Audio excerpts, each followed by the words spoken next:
Still rocking after all these years. This is the story of my rock and roll butler. This is it, the show that started it all. Often imitated, but never equal. From San Francisco, USA.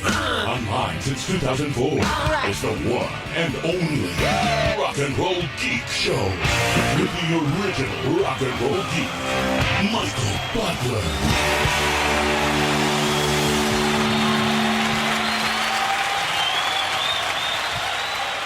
Welcome to the Rock and Roll Geek Show. My name's Michael Butler. Thanks a lot for joining me. I really appreciate it. Today is Thursday, June 18th, 2020, and it is 5:03 when I'm recording this intro to the latest Rock and Roll Geek Show. This is episode, it was 993. We're almost at 1,000, friends.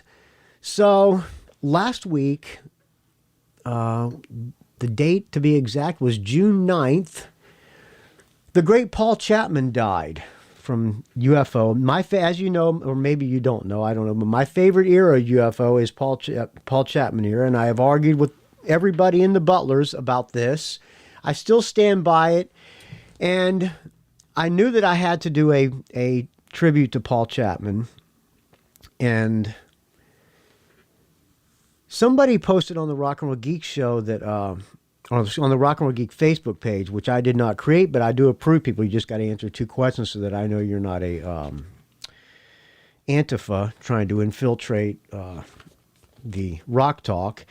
Somebody posted that, they posted a link to Martin Popoff's book, Letting Go, which I have already read, which was sent to me by... I think Dave Franco sent me this, and I believe he sent me the Ted Nugent one and the other UFO book, which is UFO in the 70s. I have not read that one yet. I finished the Ted Nugent book, and I finished Letting Go.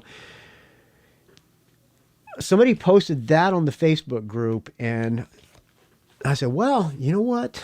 Or I think somebody said, you should get Martin Popoff on the show. And I said, all right, well, why not? I'll contact Martin Popoff and say, hey, you want to come on and talk Paul Chapman?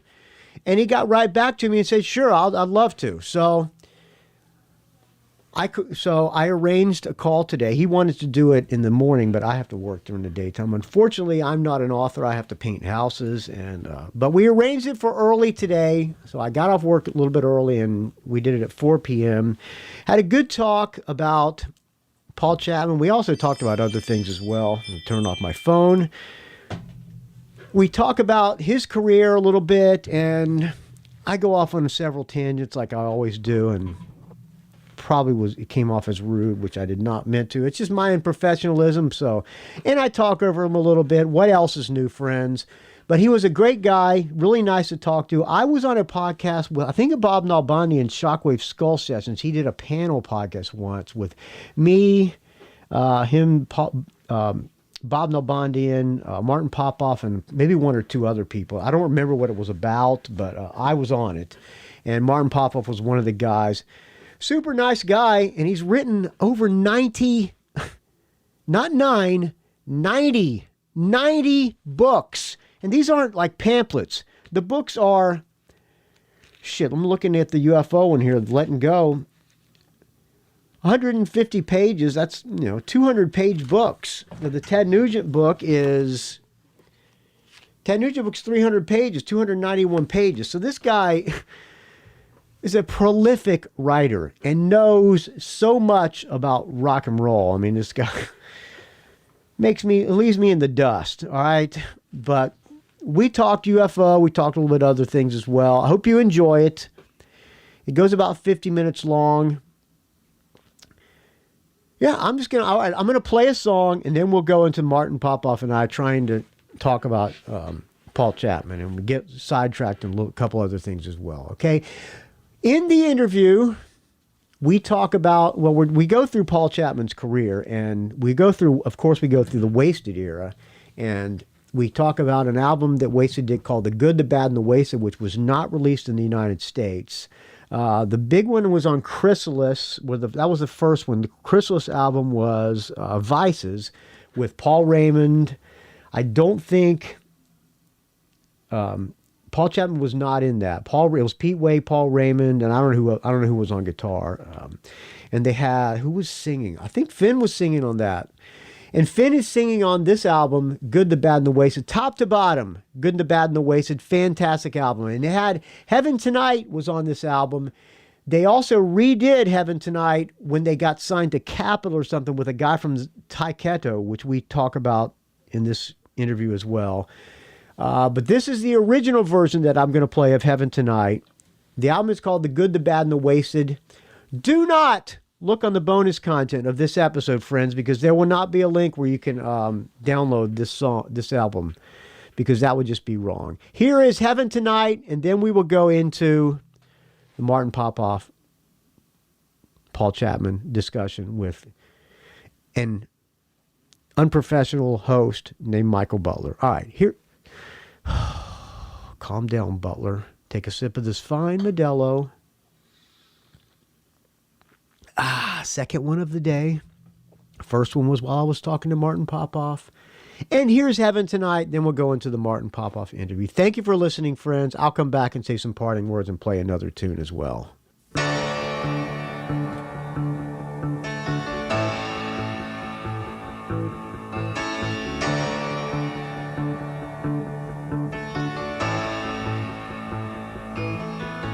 Standing at the crossroads, it's a crying out liberty. When will old lady love shine a light for me and send me down an angel to help me find a way through the long, cold, and lonely nights where many dreams are made.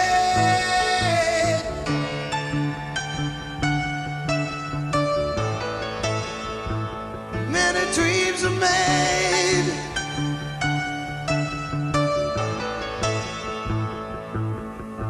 That lead you to temptation, make it hard not to follow in the footsteps down our roads.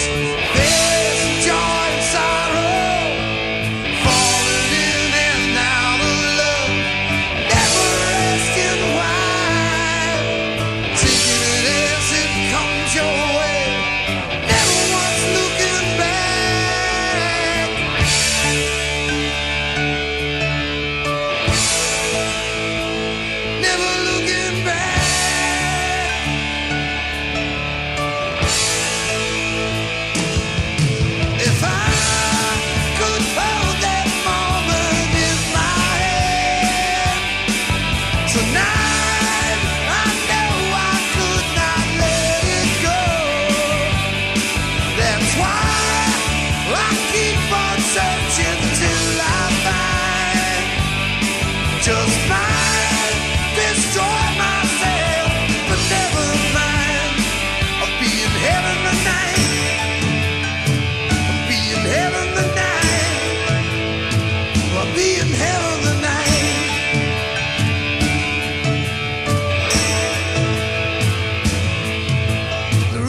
Martin Popoff, thank you for coming on the Rock and Roll Geek Show.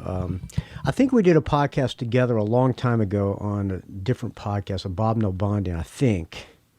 Okay, I've done a few with Bob, that's for sure. Yeah, groups of us together, right? Yeah. The reason I called you is because, well, as you know, the great Paul Chapman died, and so I figured, who should I talk to about Paul Chapman other than the authority on all things music, Martin Popoff. So before I get into Martin Popoff, if you say so, before I get into Paul Chapman, I'd like to talk about you for a couple minutes, if that's all right. Sure.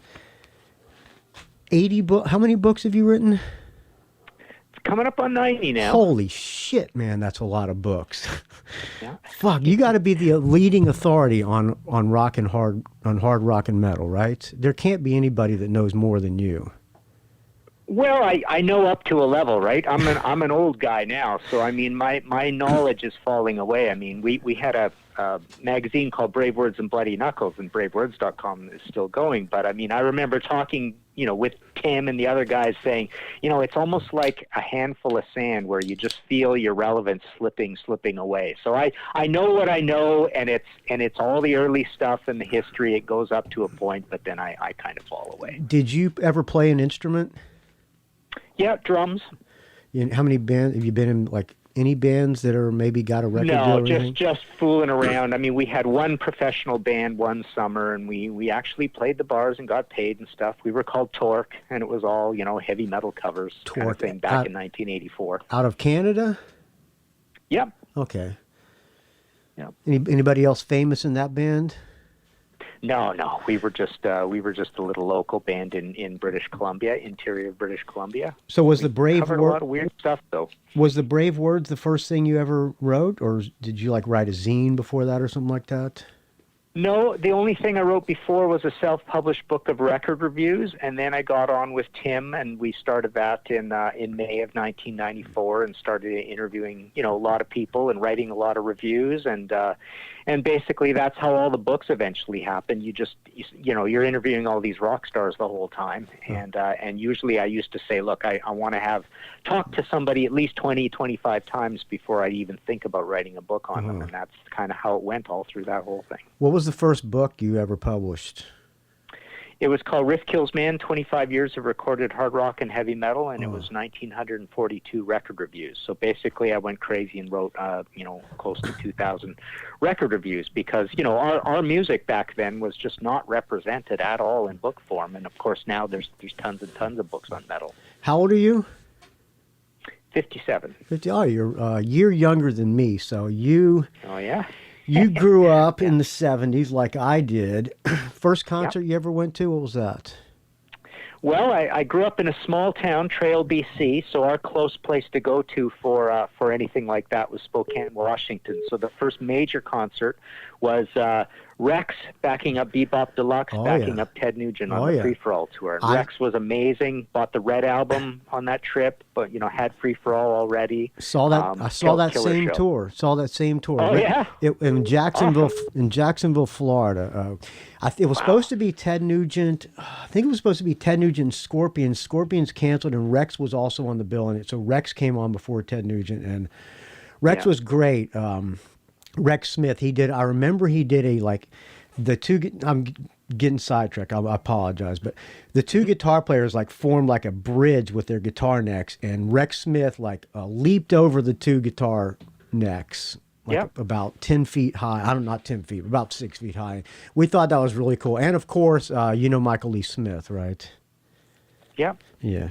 Rex is his brother, yeah. Stars was great. Anyway, so first concert was Ted Nugent and Rex and Bebop Deluxe. Mm-hmm. You married? Yep. Yeah, one son. What does she think about, is she as big of a rock geek as you? What was more so in the early days. We went to a lot of concerts and stuff together, but no, it's kept pretty separate. And my whole Facebook page and my whole everything all over the net is just all about music. There's no, I don't have any Facebook page for family stuff. It's basically all us old guys. I mean, really all we do is talk about music. Nobody talks about family. Yeah. That's the common denominator in men in their late 50s is the rock that they grew up on. So I just finished the Ted Nugent book that you did, Epic Ted Nugent. Great book. I thoroughly enjoyed it. And I just finished Letting Go. And I have several others. I have the other UFO book as well. Somebody sent me all these. Are these books all still in print? Yeah, the current UFO situation is through Weimer, my UK publisher. So they have Lights Out UFO in the 70s or Surviving UFO in the 70s, something like that. And so they have it's now split up into the two books. You've got Lights Out, which goes up to Strangers in the Night, and then you've got Letting Go UFO in the 80s and 90s, I think it's called, something like that. And that goes up to the end of I guess the 90s, just before the Vinny era. Yeah. How long does it usually take? Well, first of all, what does it take to prepare to write one of these books? Other than well, I guess you have somebody that lines up the interviews for you. No, I mean just all along the years. Usually the interviews are done in conjunction with writing for Goldmine or for Brave Words. But no, I have all the interviews. I kind of lay things out in chapters. I look at what other available press is out there, and literally, like, to get into the nuts and bolts of it, I like to write kind of like one chapter per album. So I even lay out all the songs. I put down writing, recording, album cover, every song title, reviews, and then I kind of just start slotting things into place. So I do have a little bit of a formula, but I mean, the main thing I want to do is make sure it's not all cut and paste. Like I have lots and lots of my own interviews that I'm putting into these things. So I want to add something to the discourse. From start to finish, how long does it usually take to finish a book? That's always hard to answer because, you're putting out fires and doing other work stuff the whole time, so you're just marbling in your time. I mean, I almost look at it like the book stuff. Sometimes in the old days when I was like really busy with the magazine and with Banger Films or whatever, the book stuff would be the mortar between the bricks. So you'd be working on the bricks every single day, and then when you got little bits of time, you would work on books. But nowadays, when it's practically all books, just because of the change in the industry, right? I could kind of do a book in, 6 weeks, 2 months, but wow, usually it goes. It usually drags out longer than that because you get to something, you got a big project, 3-4 days go by before you can even look at it again, kind of thing. But I try to, just like when you're in a band, right? You try to make sure, or you try to talk yourself into the fact that you're not working for minimum wage, but probably in a lot of cases you are. Yeah. So you make a decent living doing these books? Yeah, it's basically kind of steamrolled over time. It's modest. It's never been a great living, but you get little foreign language stuff all the time. You get royalty checks that you forgot that you were ever going to get royalties on this book or whatever, and you put things back in print. My main thing is the mail order of my own books. So basically anything that's in print, or like I self-publish a lot as well, anything that is in print, I'm signing and shipping out of my office all the time. So literally more than half my income every year is being a mail order guy. Mm-hmm. Well, the bio is unbelievable. I mean, it's just, I don't know that you got to be the most prolific rock writer of all time. I think it's Dave Thompson. I always think of, because even in the old days, I mean, I remember when he had over 100 books, and that's 10, 15 years ago. That guy's the leading guy, I think, in terms of the number of books that are out. But apparently I've written more record reviews than anybody ever in the history of any of this. And they've been for just Brave Words and Goldmine magazine? No, lots of magazines over the years, probably a dozen magazines. But the other thing is, it's all pretty well documented because I had a whole book series that was full of these, plus other books along the way, Southern Rock Review, the top 500 heavy metal albums of all time. So there's books all along the way where these reviews are in, but basically for lots and lots of magazines over the years. But I think the distinction would probably be that I've had more record reviews that you could actually see in books through publishers, basically, than anybody ever. Yeah, you still go to shows? Well, we don't go. Nobody goes to shows now. But were you still going to shows before this stuff started happening? Rarely. I'm a real curmudgeon and complainer about shows. I don't really like going to shows. I never really enjoyed it because it's past my drinking time. I like to drink on an empty stomach before I eat anything. So that's just like way too late for me, usually shows. So I was never a big show guy, and people are always horrified. Like I've written friggin', I don't know what it is now. By the end, when it's all done, I'll have written 6 Rush books, right? And I've seen Rush like literally 3 to 4 times, and people are horrified at that. And it's like, dude, I once I've seen a band 2-3 times, I never need to see them again. Yeah, I agree. You know, yeah, a whole bunch of years can go by or whatever, and then usually all along the way, I would end up at shows because it was made so easy for me. It was free. I was going with buddies. They already had the tickets. You know, I'll go when it's made easy for me. But otherwise, man, it's just too late. I'm a morning person. I'm not into it. The 6 Rush books, are they just all their albums, or what does it take? What it consists of 6 Rush books? Bit of a long story. First one is a authorized biography that was full color throughout, but only 66,000 words, so not a big book. That's way back in 2003. Then I had this series of books I did for Voyager Press, album by album, where you get, authorities and famous people on a band, and you go through every studio album. So I did 5 of those, and one of those was Rush. Did a Rush illustrated history for Voyager, but the latest 3 are a trilogy that gives the whole Rush story. First one's out already. It's called Anthem Rush in the 70s. Second one is October 2020. That's Limelight Rush in the 80s. And the last one is Spring next year, called Driven, Rush in the 90s, and in the End. So it's basically 3 big fat books that tell the whole story. So yeah, they're all different. Otherwise, there's no way I could have done this. Wow, that's unbelievable, man. I'm so impressed. All right, Paul Chapman now. My favorite era of UFO is the Paul Chapman era. I'm one of those guys. Me too. I was listening to your last podcast. I don't usually listen to other music podcasts because I don't really want to rip anybody off. And I actually didn't know that your latest episode was on Paul Chapman, or else I probably wouldn't. Yeah, I felt bad about that. I probably wouldn't have called you if I had known that. But I'm glad I called you anyways. Anyway, I know. I'm sorry about that. It was a coincidence. It was done before you brought it up.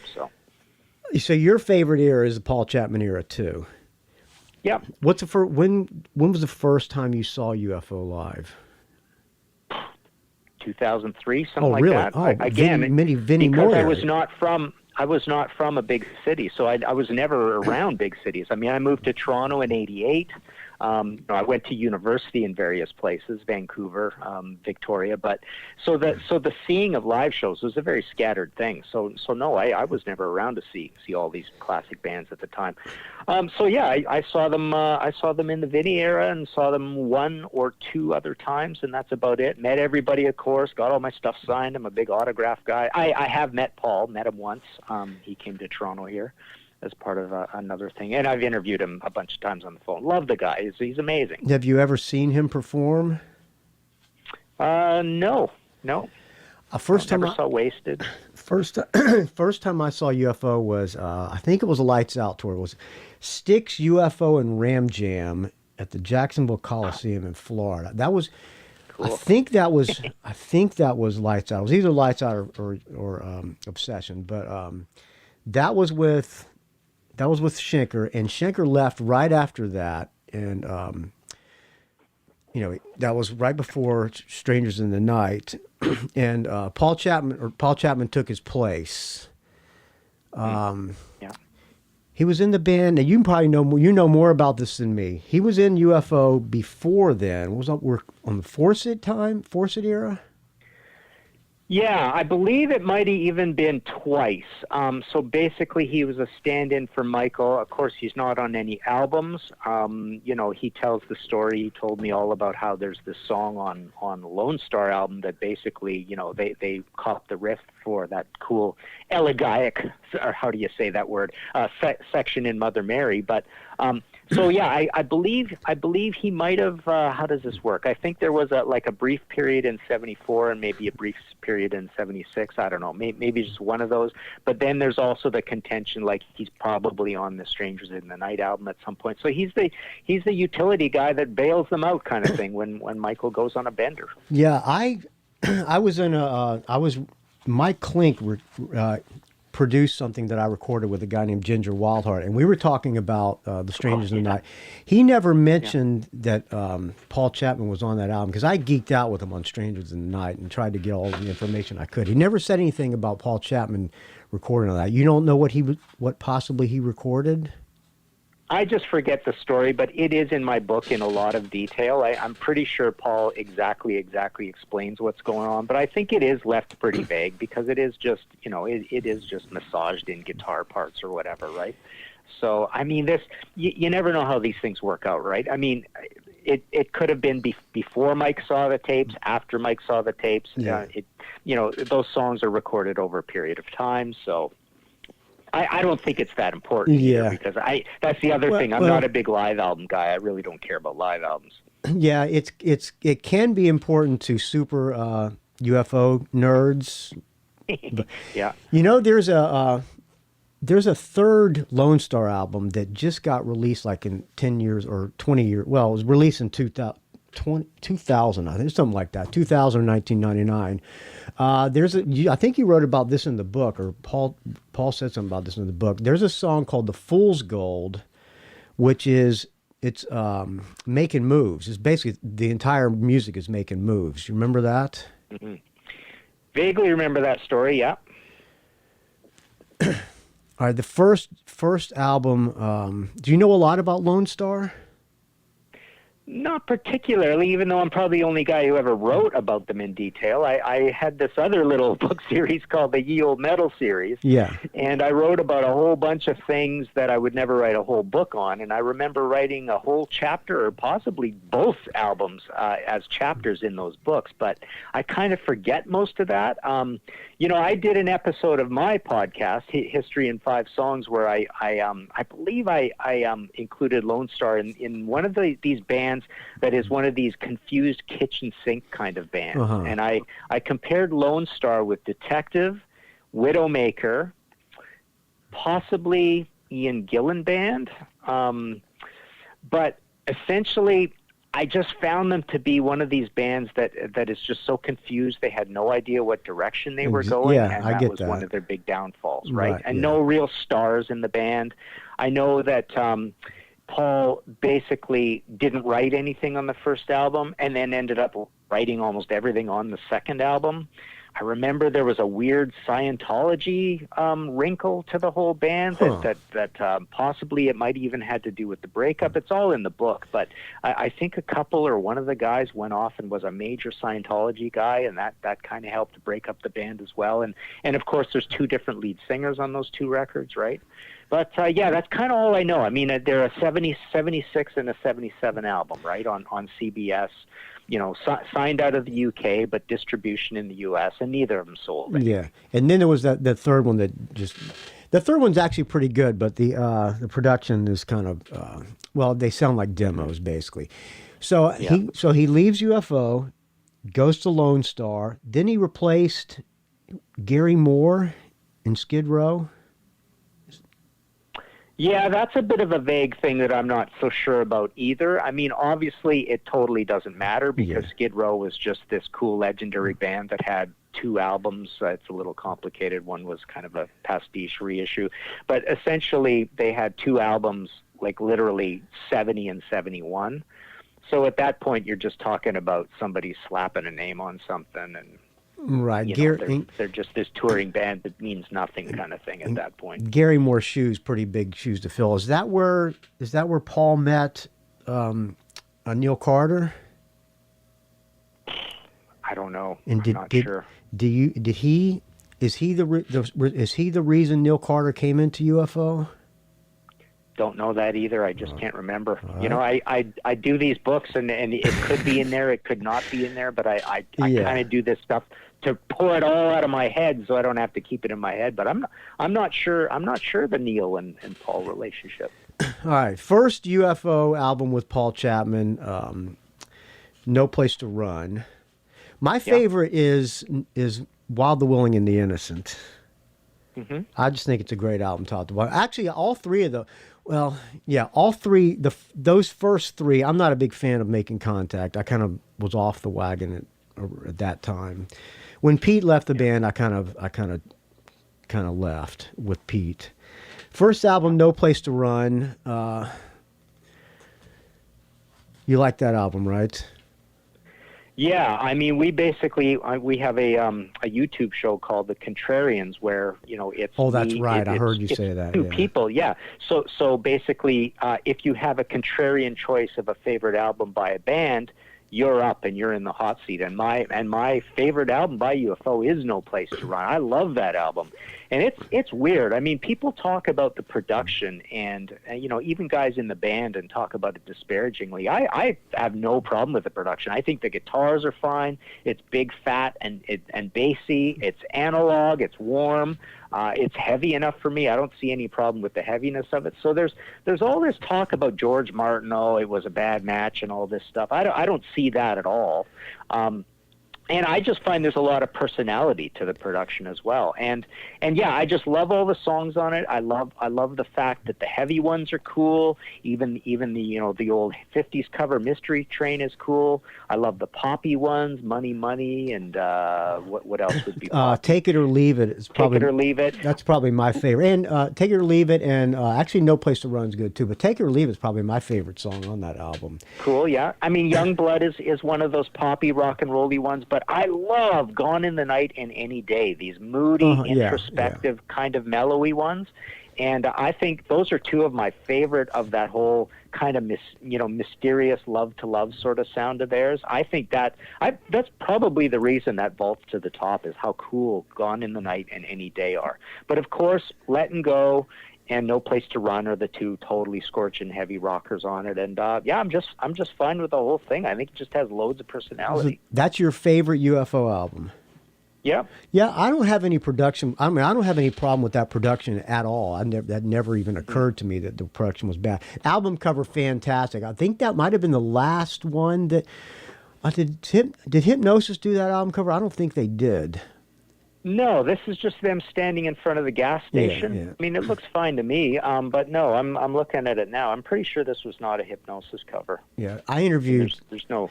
Oh, it is. Cover photos by Hypnosis. Oh, okay. But there's no trickery at all. I mean, it's just a picture of them standing in front of... Yeah, because Storm never liked to have band photos on the front of the album covers. That was what his big thing was. He never liked to put the band on the cover. Right, yeah. I talked to Storm one time. He did an art show in San Francisco where I live, and I brought a stack of his albums for him to comment on. And just about every album that I handed him, he thought it sucked and he threw it across the room. Funny, yeah. All right, so the next album, my favorite, Wild, the Willing, and the Innocent. Do you like that album? Yeah, it's very high for me too, and a lot of people will pick that as their favorite UFO album. You're already in a shocking area, because basically most people would probably pick Obsession or Lights Out or something. So we're not in Michael world here, but a lot of people, I would say more people would pick. I would say there's almost as many people that would pick Wild, Willing, and the Innocent as any Michael album, frankly, and I love it too. It's amazing. You said on the podcast that Paul had very little writing credit, or little to do with the writing on No Place to Run, because he kind of came in. I don't know. I thought he was, maybe, I don't know why he didn't, but he had a lot to do with the writing on this album. You said he wrote the entire side 2 of this album, right? Yeah, I'm looking at it right now. So he's not Chains. He is Long Gone, which is a cool, super heavy one. He's Wild, Willing, and the Innocent, not my favorite. He's not on It's Killing Me, but side 2, yeah, Making Moves, crazy heavy one. He's in that. He's on Lonely Heart, which is the poppy one, with Pete and with Phil. He's Couldn't Get It Right, and he's Profession of Violence as well. Yeah, like I said... It's funny, I don't know if my copy just says Profession of. Yeah, that's right, on the vinyl. Yeah, and my cover just says profession of, and I remember showing this to Paul, and he freaked out. I mean, and the UFO guys are, I think most copies do say profession of violence, but for some reason, I mean, it was semi-explained that for some reason that title was, controversial or something like that. But it's weird that the word violence is missing. Yeah, right? that's in your book in Letting Go. Yeah. The solo on Profession of Violence is kind of is very similar to a solo that Michael Schenker did on Lights Out, Try Me. But it's a fantastic solo. I think in the book he talked about had that solo was in his head, and he had a guitar. I'm probably wrong, but I'm trying to remember in your book he he had an acoustic guitar, and he walked out into the water. Because they were, I don't know where they were recording somewhere. I think they were recording Montserrat, Air Studios in Montserrat. When they were recording No Place to Run, right? Well, let's see. Yeah, that's the only one. Yeah, that's the only one that they ever recorded. And that's where he wrote that solo, was standing in the water with an acoustic guitar. Mm-hmm. That's in your book, at least. So maybe you don't remember. I don't know. I'm not sure if it's that song, but the story rings a bell, right? And I think most of it was recorded there, but I also remember Paul talking about how they had to do a mix and possibly some other stuff back at Air London, and that's the one that is right. You come out of the tube station, as they say over there, straight into the studio, right? That is probably my favorite song on Wild and Willing and Innocent. That is a great solo. It's everything that I like about UFO. Those are my favorites. Because kind of UFO sort of invented the power ballad. You probably know more than me, but they were the first band I remember that did ballads. I mean, other than Stairway to Heaven. Profession of Violence is like the perfect UFO song to me. Yeah, I mean, I would almost say the words power ballad are beneath UFO because what they did was so good. I mean, basically it's like Thin Lizzy doing these kinds of songs, or even Led Zeppelin, right? There were no rules. They certainly weren't power ballads like Diane Warren or Jim Fallon's power ballads, right? I mean, it was like Love to Love is considered one of the sort of classics. I mean, Love to Love is almost like an update, at least, of the creative ethic of something like Aerosmith Dream On. People do sometimes cite Aerosmith Dream On as one of the inventors of power ballads, and Stairway to Heaven. You're right. So there's some pieces of the formula that are in there, but Phil Mogg and Phil Lynott, for that matter, were just such cool writers that when they made mellow songs, they were just really super important. Yeah, they were kind of different than a lot of the heavy metal lyrics of the time, not about Dungeons and Dragons and that kind of stuff. They were just Phil always wrote kind of cool lyrics. Yeah, I just, thought it popped into my head one day, and I think I said this on my podcast or something, but they're Johnny lyrics, right? Or I wrote it in a book that I'm doing, right? Actually, this Thin Lizzy timeline book I'm doing. The whole idea of, and I might do an episode of my thing on this too, but the whole idea of the through line from Van Morrison through Bruce Springsteen, through Graham Parker and Thin Lizzy at the same time, through UFO, through Bon Jovi, who I hate. I would never write anything on Bon Jovi. Oh, really? Glad to hear that. I'm glad to hear that. I can't stand Bon Jovi. I never gave them any mind whatsoever. Me but neither. They kind of fit in this whole Bruce Springsteen through line, and so does John Mellencamp, who I love. I love John Mellencamp. And who else would fit in there? Anyway, so that's kind of the pedigree of all that, right? Yeah, but yeah, Phil Mogg and Phil Lynott, absolutely. The two bands, you can line them up with many comparisons, and also their lyrics, and Johnny lyrics, right? They're Johnny writers. Because Phil was a huge Van Morrison fan, and Phil Lynott was a huge Van Morrison fan, and Phil Mogg was a huge Bruce Springsteen fan. Yeah, and even Phil Lynott, I mean, I can't remember how it works exactly, but I think there was at least a quiet, simmering mutual admiration society between those two. I did not know that. All right, next album, Mechanics. Mechanics is a very close second to me. I know a lot of people don't like the production on Mechanics, and actually some people don't even like the songs on Mechanics. I love it. I saw them on that tour. They were playing I saw them at a stadium with Ozzy, and Pat Travers. This was right after. Jeez. This was right after Andrew Rhodes died, and it was Mechanics. So I actually saw him on that tour as well. It was Rush, Rush UFO, and Cheap Trick on. I believe it was Mechanics tour. And so what about that album? You like that album? Well, the funny thing with that album is when it came out, I was thoroughly disgusted with it. I did not like it. I thought it was phoned in. I didn't like Something Else with horns on it. I didn't like, I think the song's called Terry. Back Into My Life. Well, that one's not bad. But yeah, Something Else. And the production, you're right, the production felt just kind of mid-rangey and noisy. This is the famous Gary Lyons produced album. Gary was a notorious party guy, and he was losing his ears and all this stuff, and he wasn't particularly that hard a worker apparently, and all this kind of stuff, right?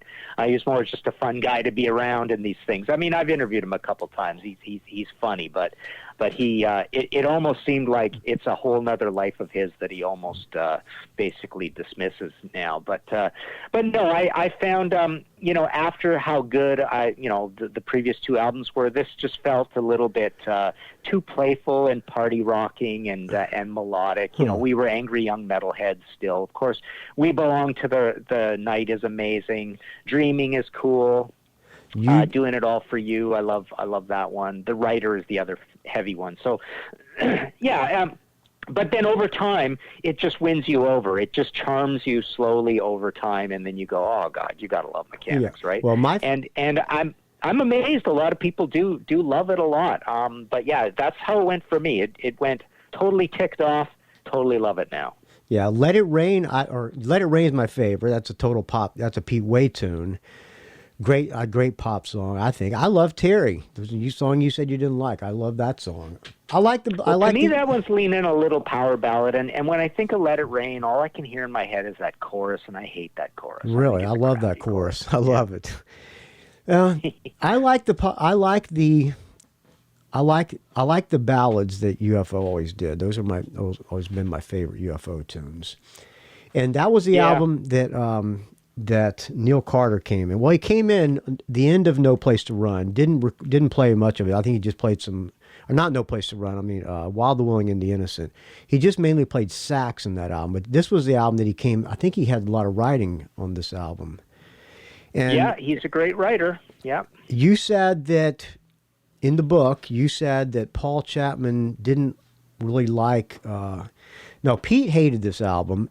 I don't know that he would say that now. How many times did you talk to Pete Way? 3-ish. You like him okay? Yeah, he's a sweetheart. He's such a nice guy. He's amazing. Met him as well. And yeah, great guy. It's been a long time since I've talked to him. I wouldn't mind talking to him again. I'm grateful he's still alive. He's still with us. Obviously, he's the one that everybody thought wouldn't be with us. But yeah, his sort of just the same way people talk about and possibly it's a little wrong, but people talk about Adrian Smith in Iron Maiden as being the rock and roll-y guy, right? The guy who writes 2 Minutes to Midnight. Pete is the Rolling Stones guy. So I love Pete. Pete writes the songs that have a little less of a riff in them, and they're more stacks of chords and the dependable Louie chords and melodies and stuff like that. So I like when Pete does that. I like when Pete brings the rock and rolling party song to the album. Not so much the ballads. And then, like I say, I mean, the really riffy ones are usually left to the guitar player, but Pete's that New York Dolls guy in there. He's that Johnny Thunders guy in the band. I'm a bass player. He's my all-time favorite bass player. He's kind of like the Dee Dee Ramone of hard rock, kind of. Yeah. And Dee Dee was a great secret weapon, right? He was a great writer, of course, too. Genius. Yeah. Idiot savants, what some people say. So after Mechanics, they did one more album with Paul Chapman before he left, Making Contact, which I don't know much about that album because, like I said, after Pete left, I kind of got off the UFO train. And I cannot be down with Vinnie Moore era UFO. I just can't. I've seen him several times with Vinnie Moore, and I didn't like him because I think Vinnie Moore simultaneously saved the band and ruined the band as well. So after that, Paul Chapman joins Wasted. Let me know if I'm wrong. He joins Wasted with Pete Way. Is he on Vices? No, he's not on Vices, and he's not on the first EP. He comes in with the second full-length album, which is The Good, the Bad, the Wasted. Which is on Music for Nations. That's my favorite Wasted. That is a fantastic album. Yeah, I love Vices, and I love this album. I mean, The Good, the Bad, the Wasted is incredible. It's such a great album, and never released in the States as far as I know, right? I think it's just Music for Nations. I'm looking at my copy now. Every song on that album is good, and I love that guy, Finn. Yeah, he's so important to the band. He's 50% of the band as far as I'm concerned. I mean, I feel that way about most lead singers in most bands, but he basically, with his, throaty Rod Stewart voice and a lot of personality, but that's just a good, gritty, almost maybe even a little bit too gritty, but it's just a good, solid, rootsy, rock and rolling album. And yeah, you look at the lineup, it's basically, well, unfortunately, you look at the lineup and there's no drummer in the lineup. It's Pete Way bass, Finn vocals, Paul Chapman guitars, and then you've got, thanks to Jerry Shirley drums and Jimmy Tristan Dillella keys and guitars, so Jerry Shirley on drums. But yeah, killer record.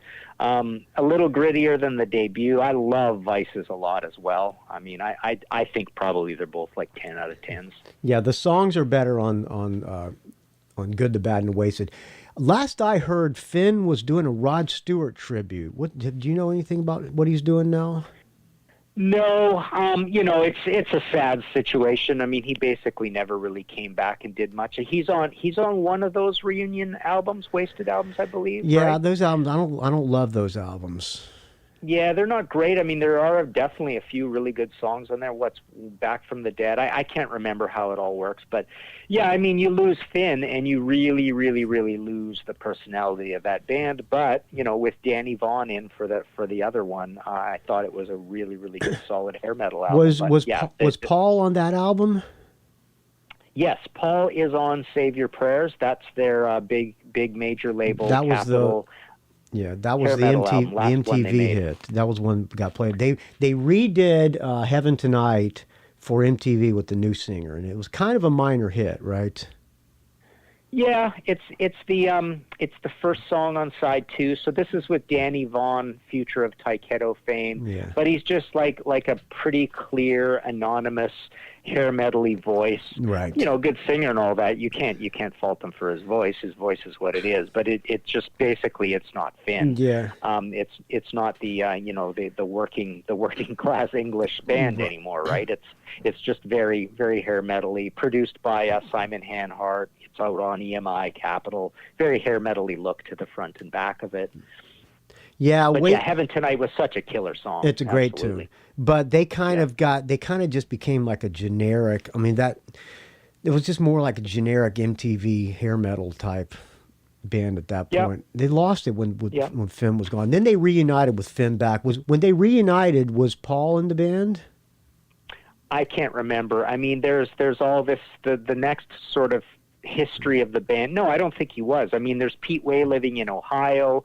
Paul, we never kind of heard from Paul ever again. And I hope you don't ask me too much about what he did, because I basically barely know. I mean, basically he didn't do very much, right? He was in Florida. He gave guitar lessons. He had Paul Chapman's Ghost. He was in some tribute bands, the Southern Rock situation. But basically, unfortunately, after Save Your Prayers, we never heard from Paul in a major situation ever again. And I always say that like, oh, I wish he did more and he didn't do much. And then when I say that, it's usually because I'm forgetting Wasted for some reason. And I do love both these Wasted albums he's on too. So it's my favorite era of UFO, and I thought he did great things in Wasted too. I heard he was in some version of Molly Hatchet in Florida. Yeah, not really. I don't think he was ever in an actual version of Molly Hatchet. I don't think he was. He was in Gator Country. Gator right? Country, yeah. Yeah, and that's more like some members in and out of the band. At that time there was also Southern Rock All-Stars with members of Blackfoot. So these people are just kind of in and out of these bands. But I don't think Paul was ever in any official version of Molly Hatchet, who I love, by the way. I mean, I love that later version of Molly Hatchet. I always have these knockdown, drag 'em out fights with people about Molly Hatchet. I'm the guy that says I like their latest 5 albums better than the first 5 albums. I think that band was overrated all along, but I love what Bobby has done with the recent version. Did you write a book about Molly Hatchet? No, I don't think I ever will either. I don't think I will. I'm not a big enough fan, but like I say, I mean, I just love how heavy and well produced and super professional, all the last studio albums they ever did were. I'm from Jacksonville, Florida, and Molly Hatchet got big right after the plane crash. Their first album came out just about the same time as Street Survivors, and yeah, 78 album. Yeah, they got huge after the plane crash. And a lot of people faulted them for kind of capitalizing on the plane crash, which was not their fault. But I liked Molly Hatchet. Yeah, I've never heard that story. I never even linked the two in my mind. But you're right. I mean, come to think of it, it was right after the plane crash. I've never thought that. But they were big with that. They were big, probably even slightly bigger with Flirtin' with Disaster. When, the title track was pretty heavy on that, and that was a bit of a hit. And then what? The Dreams is an Allman Brothers cover, right? Yeah. So they did okay with that cover, and something else off the debut. Flirtin' with Disaster did well. Beating the Odds is more the heavy metal song, and that and the title track from that they did well. So those first 3 albums all did pretty good, and it was them and Blackfoot kind of doing well, right around that time. Yeah. And then things all went pear-shaped, as they say in the UK, and they discovered synthesizers and nascent hair metal, like a lot of these southern bands do, and then it got really, really bad really fast. Well, their singer, the original singer, was only on the first 2. Then they got some different guy who I don't know his name. Yeah, who's in there? Jimmy Ferrara is in there, and they're all dead. I mean, they're basically everybody's dying left and right in that band, right? But it was Jimmy Ferrara, and then they even had another pretty famous dude. But yeah, and then I loved Phil McCormick, and met him and loved that guy. I thought he was great, and I loved his voice, loved his singing, his stage presence. So he's on all those classic latest Molly Hatchet albums, and he's now no longer with us. So yeah, they're rivaling Skinnerd for the Grim Reaper showing up at the door. Yeah. Back to Paul Chapman. Did they ever reveal his cause of death? No, I've never heard that. I've never heard, and I kind of look. I don't like being the gossip guy, but I am curious, just like I'm curious about Bruce Dickinson's wife's cause of death, right? And I've never heard that either. But no, they've never announced it, and it was on his birthday, right? 66 years old. Yeah. And you can speculate about this stuff as much as you want. I mean, he clearly drank and partied as much as the rest of the guys. Probably kept up with Pete Way, maybe even exceeded Pete Way. So I would guess maybe that had something to do with it, from years and years of partying. Maybe, and maybe he was even partying on his birthday. I like to think maybe he went out the same way Gary Moore went out, partying in Spain and drinking too much, right? He has died after a night of heavy drink and heart attack, right? So, when these old guys get heart attacks, it's almost like, what the drinking does is it's totally thickening your blood. I mean, you're so dehydrated, right? And it's like, if you've got years of it behind you and you're heavy drinking and you go to sleep, it's probably easy to die of a heart attack. You said you drink before dinner. What's your drink of choice? I've been pretty much a gin and tonic guy. Okay. Gin and tonic and beer is really all I ever drink. What is the beer they drink in Toronto? What's the big beer? But oh God, a million different beers. I always joke that every city and all around the world thinks they're like the craft beer geniuses of the world, right? It's not Moosehead, right? It's such a cliche, right? But a lot of different craft beers, but I'll drink almost any kind of beer. But I like some of these fruity different IPAs, and I like a totally regular, nice, clean beer with no personality. The only kind of beer I don't like is heavy dark beer. What's the beer that's in your refrigerator right now? Oh, there's a beer that's made right on our street. It's a Thai IPA from Louis Cypher. They're a big restaurant brewery that's right on the main street where our house is, and here in Toronto. And it's like got a coconut flavor, and it's called Thai IPA. It's absolutely my new favorite beer. All right. Well, I drink Mexican beer because I like super light. All right. Yeah, I like Mexican beer. I mean, it's nice and clean and light and no personality. It's just a beer, and I love that stuff. The Dos Equis and Corona. Yeah. All right, Martin. Well, thank you for doing this. I really appreciate it. Thank you, man. This has been a lot of fun. You obviously know your stuff, and you're a legend in this business. God, how many episodes have you? You're at 1,000 or something, right? Oh, I'm almost. Oh, did you Google it after I asked you to come on? No, I mean, I just remember seeing over the years and months, like how many numbers are added up, and it's crazy. It's so cool. I mean, what are you at? 990 something? This will be 993. Man. Yeah, what are you going to do? I mean, I could. Yeah. Everybody, and you back it up with being a player, right? You've got a history too, which is cool. I guess. Everybody's got a podcast. Now, I think more people have podcasts than don't have podcasts as nowadays. Funny. Yeah. So what's your podcast called for people who want to go check it out? History in 5 Songs with Martin Popoff. So I basically come up with a theme and have 5 songs that illustrate that theme, and then we play like 30-second clips of them. But it's just me talking. I never interview anybody. I talk super fast for like 25 minutes, and then we've got these 5 clips. So I'm up to about 51 episodes. You do them at home? I have a condo that I bought to use as an office, a 520 square foot condo that I walk to every day. It's about a 25-minute walk. So I've got this office, this condo crammed full of all my rock and roll stuff and books and stuff, and I do it sitting at my work desk.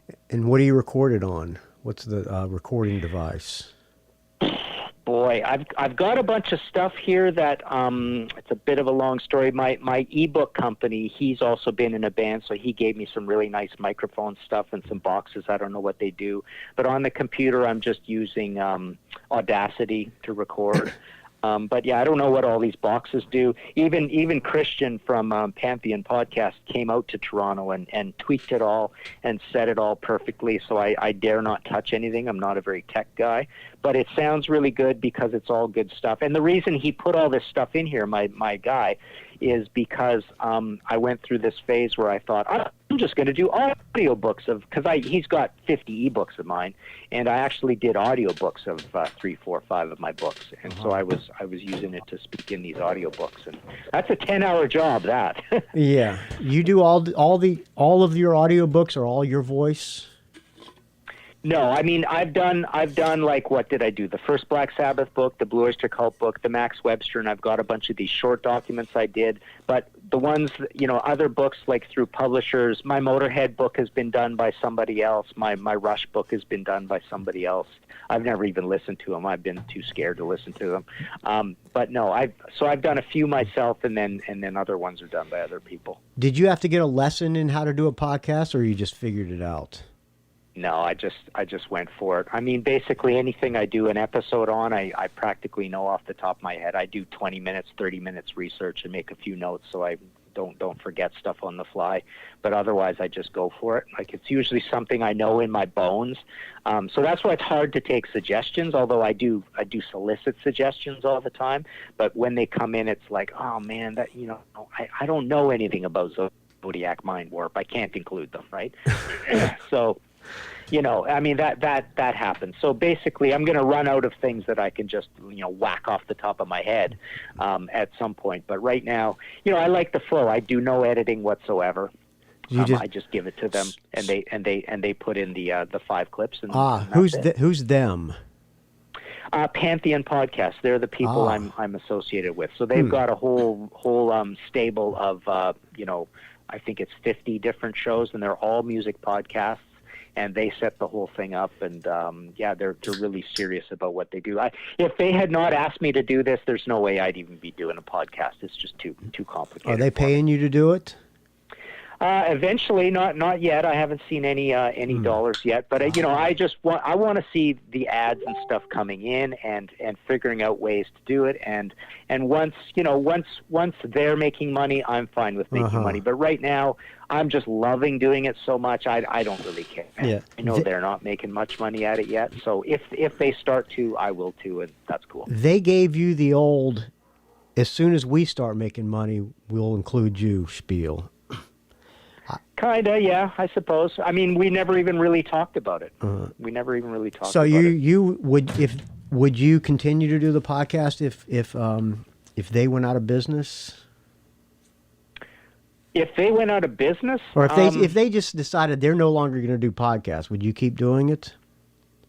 I don't know. I'd have to find somebody to hold my hand and do a lot of this stuff. Like I say, I don't want to learn editing. Yeah. So they upload them and everything too. They put them on the website and all that. Yeah. Okay. Yeah. All right.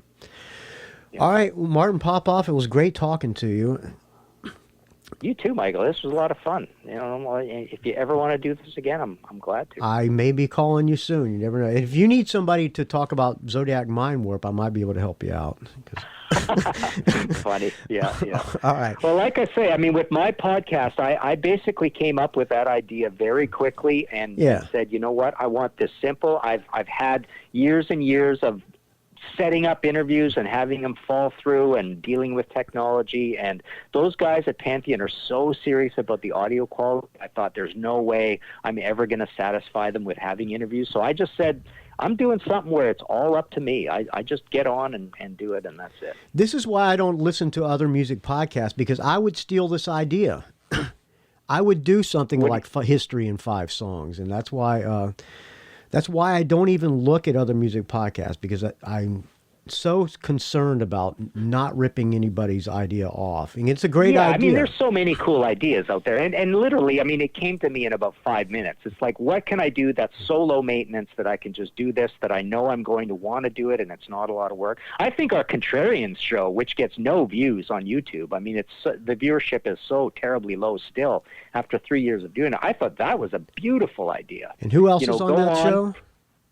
A couple of buddies of mine that from here, from Toronto, that essentially can come over and bring all the equipment, and it was very high tech. I mean, right now with distancing, we're not doing much. But I love the idea that, okay, somebody has to absolutely, in their heart, believe that their favorite album by a band is a weird choice and go on and argue for it. I thought that was a great idea. Yeah, I do something similar called Classic Albums Revisited, that album that nobody liked. So I'm glad I didn't listen to watch that one either. I would have ripped it off.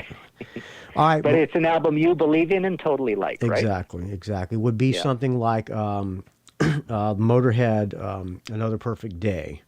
Something like that. But tons of people love that album. Yeah. You would be shocked how many people think that's one of their favorite Motorhead albums. I think. Well, we'll get off on a tangent. I'll have you on here another 50 minutes. So, all right, Martin, what's your plan for the rest of the day? I am going to clean up the transcription of my Andy Scott from Sweet interview, and I'm going to pack up books. I've got a lot of books to pack up to mail tomorrow. So you guys are going to be discussing Steve Priest, I assume? We've already done it. We had an hour and 15-minute chat this morning, and this is going to be for a kind of a nice retrospective in Goldmine magazine. So you are I'm assuming you're a big Sweet fan? Massive Sweet fan. All right, I'm not going to go there because we'll get off on a tangent. I'm a massive Sweet fan too. All right, Paul Chapman. Thank you. Thanks, Martin, for doing this. I really appreciate it, friend. Very cool. We'll stay in touch. All right, talk to you later. Bye. All right, see ya. All right, there you go. Martin Popoff. Nice guy coming on the Rock and Roll Geek. Coming on this crappy podcast.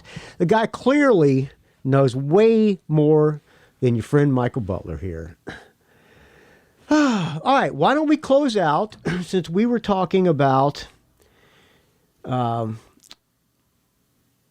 Chapman. Let's close out with one of my favorite songs. Let me see. UFO. We were talking about Profession of Violence, a ballad. Let's close out with that. If you're going to stick around, make sure you stay for the guitar solo at the end of Profession of Violence. If you don't like the song, fast forward it to the guitar solo, because it is fucking great, this guitar solo. A little bit like Try Me from Lights Out, But I love this tune. It's my favorite song on Wild, the Willing, and the Innocent. Thank you for listening, friends. If you got any value out of this, by the way, thank you to everybody who donates to the Rock and Roll Geek Show, because without your donations, this show would die a horrible, putrid, stenchful death. I have thought about quitting. I've thought about just canning the show and stopping doing it. And the only way that that's going to happen, friends, if to stop doing the show, is if the donations completely drop off. So if you want me to stop doing the show, stop donating. If you like the show, please keep the donations coming, because without your donations, this show would die a horrible, putrid, stench-filled death. Thank you for listening. rockandrollgeek.com, rockandrollgeek@gmail.com. Find me on the Facebook, R&R Geek. Find me on the Twitter, R&R Geek. Find me on the Instagram, Rock and Roll Geek. Don't ask. We will talk to you soon, friends. And thank you, Martin Popoff. Let him know that you heard about him on the Rock and Roll Geek Show. Let him know you listened to the show, so he doesn't think he wasted 50 minutes of his time. I'll talk to you soon, friends. Behind me glances, straight time. This time we'll take our chances. Darling, it's been so long. Every lonely hour, Lord, the sinner pulls the trigger and the world turns sour. Whisper on the wind, locked in silence, professional violence. Whisper on the wind, locked in silence, professional violence. Try to pick up the pieces, maybe move away, but the lifer is only yesterday. Down the halls of justice, the echoes never fade. Notches on my gun, another debt is paid. Whisper on the wind, locked in silence, professional violence. Whisper on the wind, locked in silence, professional violence.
It's a rock and roll geek train wreck.